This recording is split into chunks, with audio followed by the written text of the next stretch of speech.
My dad was actually just in Grand Rapids, and that's about as close as he's gonna get to see me perform. So that's pretty cool. Love you, Dad.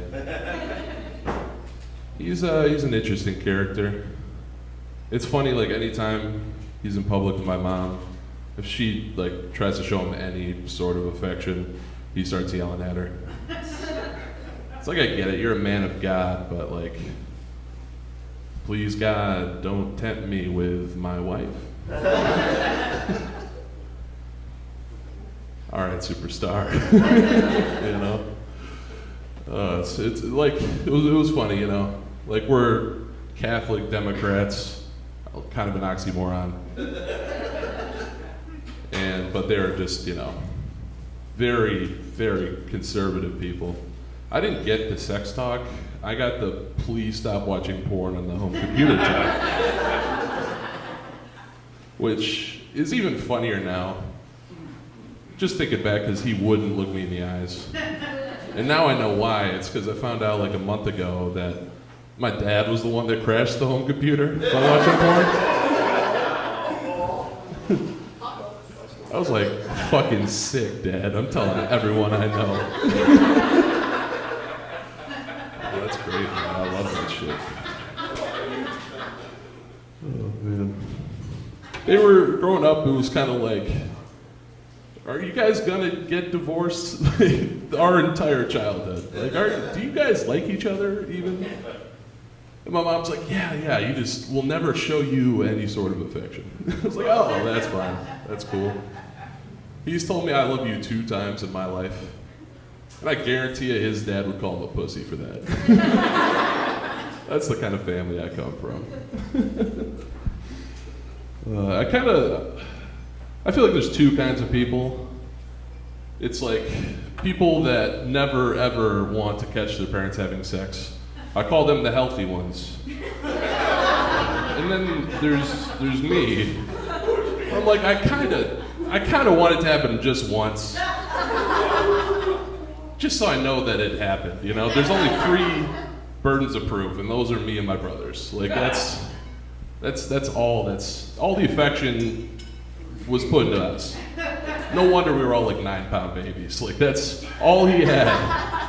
Just went right into that. Oh, man. In like junior high, my dad was trying to push me into theater. And I always wondered, like, does he think I'm annoying or gay?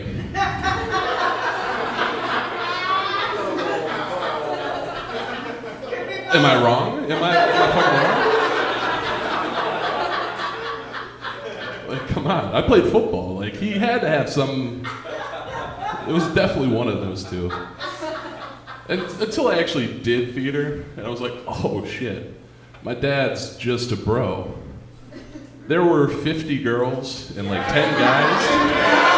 There you go. Half the guys were gay, and then half of the ones that said they were straight only kiss guys. So the numbers were just perfect for me. I love that. Yeah, it's like the older I get, the more I realize my dad's been a bro this whole time, and he just never wanted to show us. Because it's like, I was living in Austin for the last year, just moved back recently, and my parents came out to visit a couple times, but they did it, you know, the old school Catholic way, and they came separately.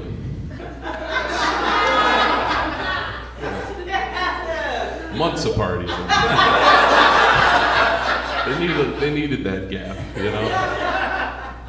My dad travels a lot for work now, and I'm pretty sure, like, the reason he's more mellow now is because he can jerk off in peace. I think it's a working theory, but I'm pretty fucking positive. You know, there's 2 kinds of people. Ones that want to catch their dad jerking off, and okay. That's a little too far. Like, I don't want to see his dick ever. I've gone this far. I've already seen his naked ass, and that's too much. That's too much. It's too much like mine. I don't want to know what the front looks like. 30 years in the future. So my parents came down, very different approaches. When my mom came down, you know, she just tried to clean my whole apartment. She'd have like 2 glasses of wine and tell me I shouldn't drive home while we were in my apartment. And then she would, you know, just annoy the absolute shit out of me, because that's what she does best. That's what moms are for, let's be real. And then when my dad came down, I went to pick him up at the airport, and he came out with a hammered 30-year-old bridesmaid there for a bachelorette party. Guess how long she stayed awake in the car? Anybody? 4 minutes. 4 minutes. I counted. How many words do you think out of the 30 that she said that I could understand? 0. I don't know how the fuck we figured out where she lived. But we proceeded to have 4 cigars that night, drink 12 whiskeys, and then he tried to drive me home. Yeah, that's a good dad. And the cherry on top was he said he wouldn't cheat on my mom like 5 times. That one was a little too real for you, and I could feel that. I was like, the first time I still didn't believe you, but now we're getting there. All I know is that if my dad starts dapping me up, I'm gonna put him in a home. So, all right, thanks guys.